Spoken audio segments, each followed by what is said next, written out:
Zdravím vás, kryptoinvestori, na mojom videu, na mojom kanáli Kryptoinvestor. Veľmi rád, že ste zase prišli na moje video. V dnešnom videu sa pozrieme rýchlo na Bitcoin, ako vyzerá Bitcoin, či sa mu darí alebo nedarí a pozrieme sa na zo pár najzaujímavejších správ, ktoré prišli na tento daný market.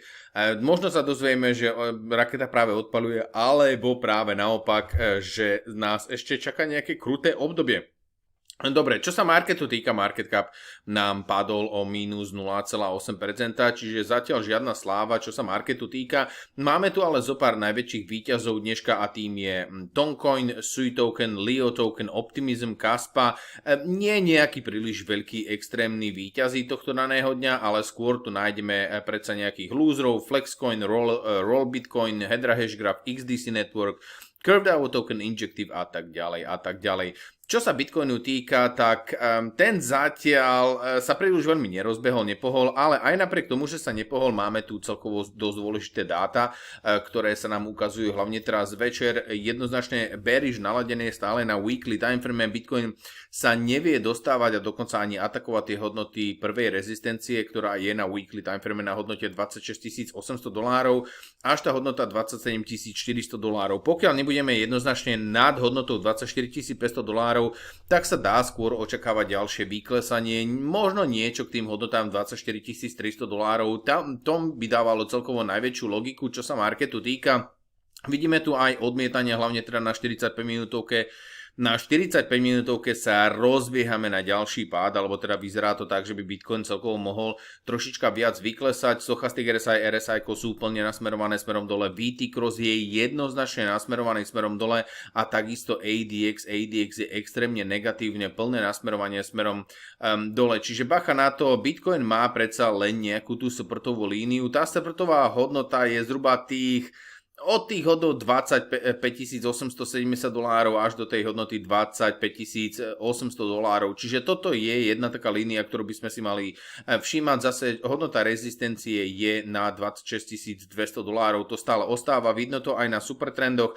Na supertrendoch na 15 minútovke gro líniou a vôbec by som nebriešil žiadny nejaký long, pokiaľ sa držíme pod hodnotou na supertrendoch, pod hodnotou 200 a pod hodnotou všetkých línií supertrendov a tie sú zatiaľ teda na hodnote $26 080. Čiže toto sú hodnoty, ktoré by som si teda určite všímal. Čo sa týka marketu, tak máme tu aj teraz zo pár správ, ktoré nie sú úplne najpozitívnejšie a to je, že krátkodobí hodlery, tí začínajú byť až 90% všetkých krátkodobých hodlerov sú v červených číslach. Prečo je to negatívna správa skrz toho, že to sú krátkodobí hodlery a tým pádom by mohli práve títo hodlery tlačiť tento market ešte nižšie skrz toho, že oni majú ten Bitcoin nakúpený najkratšie. A teraz sa dá očakávať, že aj najmenšiu dôveru majú v tento daný market a nastúpili tu do tohto daného marketu aj hlavne skrz nejakej možno špekulácie s investovaním. Čo sa týka Bitcoinu a sentimentu na Bitcoine, pozrieme sa ešte na jeho sentiment, tak jednoznačne si môžete všimnúť, že aj tie technické ukazovatele nám ukazujú, že na dennom grafe máme jednoznačný sell, aj na rôznych indikátoroch, či už na moving average alebo na oscilátoroch. Oscilátory sú neutrálni, ale moving average na daily je strong sell, čiže zatiaľ teda ten sentiment marketu aj čo sa týka dát je viac naladený bearish ako bullish. Keď si prejdeme aj menšími timeframami, tak zatiaľ žiadne pozitíva, hlavne na tých menších timeframoch. To vidno celkovo aj na markete, že Bitcoin sa nevie zotaviť z toho pádu, ktorý zaznamenal a potvrdzuje to aj práve táto správa, kedy fakt, že krátkodobí hodlery proste nie sú úplne na tom najlepšie a tu na fakt, že bojujeme o určité línie, ktoré môžu nám rozpútať nejakú väčšiu stratu, čo sa Bitcoinu týka a následne nás dotiahnuť na nižšie hodnoty 20 000. Čiže toto sú zatiaľ teda predpoklady marketu. Zažili sme to obrovské odmietanie, to, že Bitcoin sa nevedel dostať nad určité signifikantné úrovne a nevedel sa odrážať ani na daily, ani na 12 hodínovke, bude spôsobovať možno väčšie problémy. Zatiaľ teda musíme sledovať určite weekly, že či si teda vytvoríme a potvrdíme to nižšie low alebo nie.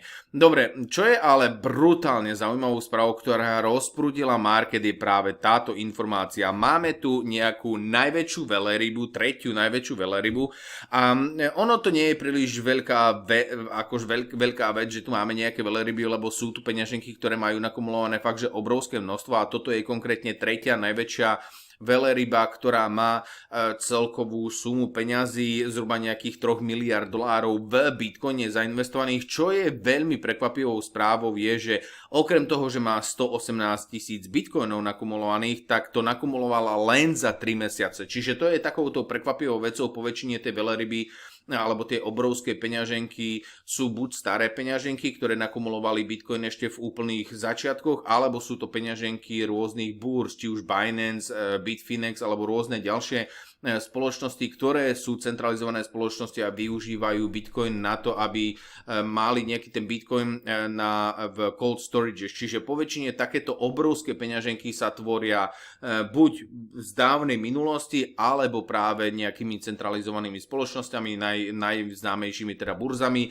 Ale o tejto peňaženke nevieme vôbec nič. Informoval o tom BitInfo chart, ktorý zobrazil takúto metriku, že prakticky od 14. mája táto veľryba alebo táto peňaženka odpálila úplne dekel, keďže začala kumulovať fakt, že šialeným tempom a nakumulovala za 3 mesiace 118 000 bitcoinov. Stačí, aby nám poslala tých hoc aj 1000, aby sme to prerozdelili medzi našu komunitu. Čo sa týka tejto informácie, nevieme. Nikto sa zatiaľ teda nevyjadril, nevieme dáta, nevieme, že kto alebo ktorá peňaženka je, alebo túto peňaženku nevieme priradiť k žiadnej centralizovanej spoločnosti ani centralizovanej burze. Čiže tam prichádzajú obrovské špekulácie, že či to teda môže byť BlackRock, lebo BlackRock začal riešiť niekedy ešte začiatkom roka tie bitcoinové ETF a preto práve veľa ľudí si to spojuje s tým, že mohol by to byť BlackRock skrz toho, že sa pripravuje na bitcoinové spotové ETF a možno už nakupuje v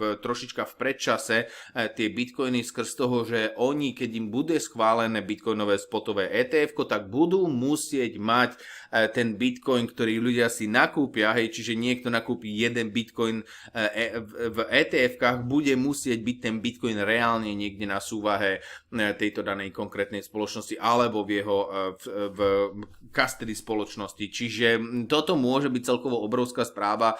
Skôr taký ten psychologický faktor, že ak by sa odhalilo, že práve táto tretia najväčšia veľryba je BlackRock skrz toho, že už keby to takto bolo, tak tam vieme byť pozitívnejší skrz toho, že predsa BlackRock by asi ešte aj nenakupoval Bitcoin, ak by si nebol viac než istý, že im to bitcoinové spotové ETF bude schválené.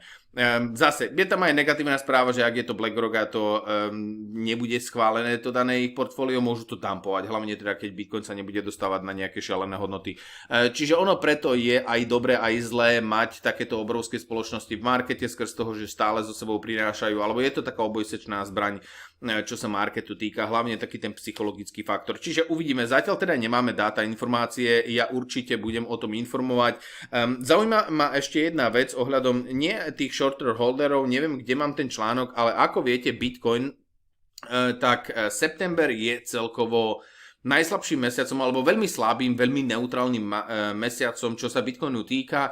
Následne október býva, september býva august býva neutrálny, september býva viac bearish než bullish a až október začína byť pozitívny. Dajte mi vedieť, čo si vy myslíte o tom, že čo by sme mohli zažiť v septembri, lebo zatiaľ to teda vyzerá, že august skončí veľmi negatívny a dajte mi vedieť, čo si vy myslíte o septembri. Máme tu ale predsa aj pozitívnu správu. Noda Power je spoločnosť, ktorá má viacero využitia alebo využíva viaceré formy zarábania peňazí a jednou z tých foriem je aj to, že majú už dátové centra a teraz konkrétne prišli s tým, že v Utahu chcú priniesť takú skvelú myšlienku a vyzberali na to $13 miliónov, aby postavili novú bitcoinové mining centrum s tým, že budú využívať energiu zo zachyteného metánu. Ale odkiaľ je zachytený metán, to je najväčšia zaujímavosť, je, že už to nie je z nejakej ropnej veže alebo z čoho iného, ale máme tu ďalšie využitie bitcoinu, toho, alebo teda využitie energie a tá sa dá potom spotrebovať pre Bitcoin skrz toho, alebo pre Bitcoin dátové centra skrz toho, že potom sa to, ľuďom sa to oplatí riešiť takto energiu. Je to práve zo skládok. Čiže najväčšie skládky, alebo v Amerike, keď máte obrovskú skládku, tá produkuje obrovské množstvo metánu. Ten metán musia spoločnosti zachytávať, čiže musia to zachytávať do nejakých nádob. Čo s tým potom robia, nejako to musia proste vyriešiť, hej, ale nemajú z toho profit, čiže majú z toho práve len stratu skrz toho, že musia vybudovať nejaké zariadenie, ktoré bude zachytávať metán a ten metán možno niekde vedia odpredať, ale je to dosť nebezpečné, čiže práve Noda Power prišla s tým, že my to budeme stláčať, my to budeme spracovávať, následne budeme z toho vyrábať elektrinu a vyrobíme dátové centrum, to dátové centrum nám priniesie energii, to nám priniesie zárobok. Čiže to sú presne takéto využitie, že ten Bitcoin mining je úplne úžasný. RPMG tí informovali v takom svojom reporte, že ak sa využije Bitcoin mining v tých správnych sektoroch, tak to môže dokonca ovplyvniť aj to znečisťovanie planéty, ktoré máme. Čiže to znečisťovanie planéty sa môže znížiť. To znečistenie planéty sa môže znížiť práve dobrým využitím vo viacerých sektorov využitím Bitcoin miningu. Čiže celkovo extrémne zaujímavá správa, čiže ďalšie využitie toho, ako Bitcoin mining môže dopomôcť k tomu, aby sme prispeli k lepšej planéte, než horšej planéte, čiže tieto správy je úplne vynikajúce vidieť. Zatiaľ teda tento projekt Noda Power vyzbieral $13 miliónov a to len v prvom týždni, čo je veľmi zaujímavé. Dobre, rozprával som aj vám, že proste môžeme zažiť odpálenie marketu a to už práve teraz a to hlavne skrz toho, že Jim Cramer, náš ultimátny indikátor toho, že kedy market začne odpaľovať, dal ďalšiu hlášku a to tak, že povedal, že nekupujte Bitcoin, ale začnite nakupovať radšej zlato. Síce, alebo teda, že by sme mali ignorovať Bitcoin a nakupovať radšej zlato. Ináč, čo sa týka zlata, tak na futures práve teraz sa vytvára nejaký, mám taký pocit, že by tam mala byť supportová línia a následne vytváraný cup and handle, čiže určite sa na to pozrite, ale Jim Cramer práve takto možno odpáli ďalší market, keďže tu na okamžite si z neho robia srandu, že čakáme na odpal marketu a ešte tu bol jeden taký zaujímavý tweet, že launch control, hej, že pripravujeme sa na odpal, hej, tu na je to, že pripravujeme sa na odpal, sme pripravení na odpal vďaka takejto danej správe, čo môže byť celkovo aj dobré pre krypto, ale veľmi zle pre Ameriku je, a ja o tom budem informovať hlavne teda keď sa vrátim, spustil sa 15. summit BRICS, čiže BRICS to je práve tá iná liga krajín, ktoré sa snažia robiť konkurenciu Amerike a takisto aj Spojeným národom, tak tí majú práve teraz summit. Prečo o tom rozprávam? Lebo pred týmto summitom viacero krajín sa rozhodlo, že by bolo dobre zvážiť vytvoriť nejakú novú menu, ktorá by bola backnutá zlatom. Návrhy ohľadom toho, že by mali byť backnuté Bitcoinom zatiaľ teda neprišli, ale návrat na nejaký zlatý štandard by možno bol veľmi zaujímavý práve v týchto daných časoch, kedy tie fiat meny začínajú stále viac a viac nefungovať a to by možno práve prospelo aj Bitcoinu, ak by sme sa vrátili na zlatý štandard a dúfajme, že potom začne sa brať Bitcoin stále tak, ako sa berie a že bude robiť veľmi podobné veci, ako robí graf zlata, čo by malo potom zlato následne odpáliť. Čiže uvidíme, že ako to tam celkovo dopadne. Veľkou zaujímavosťou je, že je tam poznamenané obrovské, ale že obrovské množstvo krajín, vyše 67 krajín sa zúčastní na tomto danom samite. Sú to väčšinou krajiny, ktoré nemajú radi tú druhú stranu. Čiže uvidíme, že ako to tam celé dopadne. Mňa ohľadom tejto konferencie bude zaujímať alebo toho samitu čisto to, že či to nejako zbúchajú s tou svojou BRICS menou, alebo teda kryptomenou. Dobre, a ešte jedna posledná správa. Retro gaming konzola Atari je späť, vytvoria novú konzolu, oni majú aj svoj vlastný token, ten token a ten projekt príliš veľmi neúspel, prichádzajú preto s tým, že vrátia naspäť tú konzolu, ktorá bola. Takisto si myslím, že to nebude príliš veľký úspech skrz toho, že toto nové deti nezaujme to všetkých nás, ktorí sme vyrastali na takéto konzole, ale Ak tam dajú nejakú šialenú cenovku, tak príliš veľa ľudí si to nekúpi a možno si to kúpi len ako výstavný kúsok niekde do skrinky, nad čím rozmýšľam celkovo aj ja. Ale ináč Atari zatiaľ teda neodpaľuje či už konzola alebo teda projekt. Dobre, toto by bola posledná správa na dnes. Ja vám zatiaľ prajem veľmi pekný deň. Vidíme sa v ďalšom videu a čaute.